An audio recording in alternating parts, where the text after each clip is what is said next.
An Arrow as a Bomb. By Box Dirt. I wandered to the foot of the great archway of that accursed black fort. The gate partition, with its gaps, revealed an empty courtyard with no one occupying the fort and none to open the gate at my request. The pale glass soil of the fort matched that of the inside. Nothing grew in this soil, and so all around the fort was barren. It was strangely warm beneath my feet. This glass soil penetrated deep into the soles of my boots as I stood still awaiting a response. The smell of its hot leathers and rubber permeated the air around me. As my boots melted to the ground, I could not help but think I was running out of time to turn away. Every inkling of practical sense I had left told me to turn and run. Returning to my squabble, I wondered if I would have better luck evading the wolves for a second time than I did expecting someone to answer me at the gates. I looked back to the tree line, some miles away. The wolves did not pursue me there. No creature would wander close or even fly over with its aura of death. Only brave men of the past attempted to lay siege here, but now there was no trace of them. Hard to think countless that died through the centuries wouldn't leave so much as a trace. I scanned for moonlight reflected on one's eyes, somewhere hiding in the shadows of the tree line. If some had laid witness, had I returned, I would have been marked for damnation or walking cursed with every step. But as my gaze pathed along, something did catch my eye. A reflection, but not from the trees. A piece of metal reflected the moonlight in a low shimmer.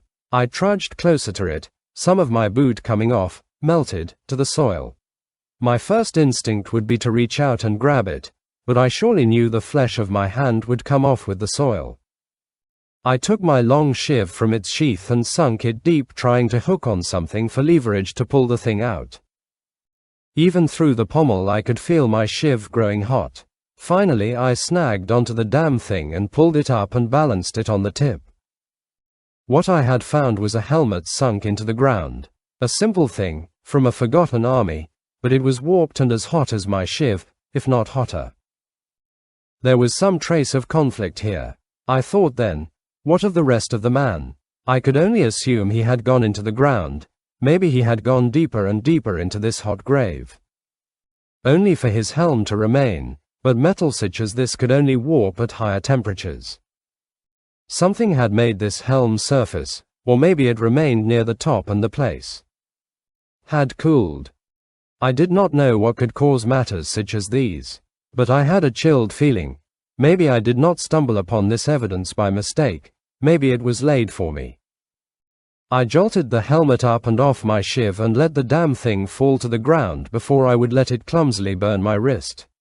I sheathed my shiv and I smelled the leather and twine as the heat brought out the scent. It was hot through my hip, but it would not burn me. Whoever that helmet belonged to was long dead. They surely died in vain. That place disturbed me, as it did any man. I thought to leave empty-handed. I took what I thought would be my last look at the fort. But the gate was drawn open. I had not heard a sound when I was inspecting the helm. What's worse is that one of them stood at the mouth of it.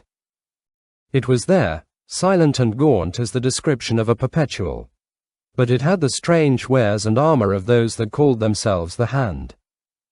The thing seemed tall, or maybe it was their prowess that made that specimen so grand. I felt its gaze upon me. It sent chills through my body and I felt my skin pox. I held my breath, or maybe it stole it away, I don't remember. But I remember fear. Fear of it took hold of me like no else. I went there looking for it. In my mind, I had run the scenario again and again, and I thought I would steady myself for this moment and carry myself bravely through the encounter. I went there looking for it, and at that moment it seemed to have found me. My fortitude failed me as fear held a stranglehold against me and my gaze darkened without breath. I couldn't think. I nearly had the gall to shake. I could have ran, but my primordial senses told me I could not escape. I was prey to whatever that thing was, and my only instinct was to want to be invisible. My only motion was to slowly squeeze my eyes together and pray for it to be gone. I nearly fainted, Taking in a sharp gasp, my eyes came open, and the thing was turning and motioning into the fort. Its motion was without step and its existence felt wrong. In some strange way, I felt invited, or maybe, coaxed in. Its back now to me. I felt I could steal a breath. With some hesitation, I made my way in through the gates, past where the separated soles of my boots boiled into the ground. The harsh smell singed the air and coated my airway and lungs with a foul tar. I coughed with each step. After crossing the gate, I took a moment to compose myself and to stifle my cough. I took in the courtyard of the fort and felt the air. The night was chill, but the air around the fort was warm. But now in its middle it was hot, but the thing seemed unaffected by it. The thing stood over a workbench, equal in design to the fort itself. It toiled with some strange tools, appearing as shaped metallic stone. Its motion was without effort, as if it had done this countless times. It mixed some dark powder with a strong scented liquid, making a thin paste. It had rods of maybe some wood that it lined with the paste. It had already notched these rods with gaps so it could wing them with some odd plastics. It then held its pale finger over the wing and the plastic melted in place. And with a long sharp black nail of the same finger it cut the wings into quills. It then began the process over again. Along these materials was also a roll of hair. From what creature it came from, I did not know. I was in awe of it, standing some distance away. I felt compelled to wait for its toil to be over or wait to be invited toward it.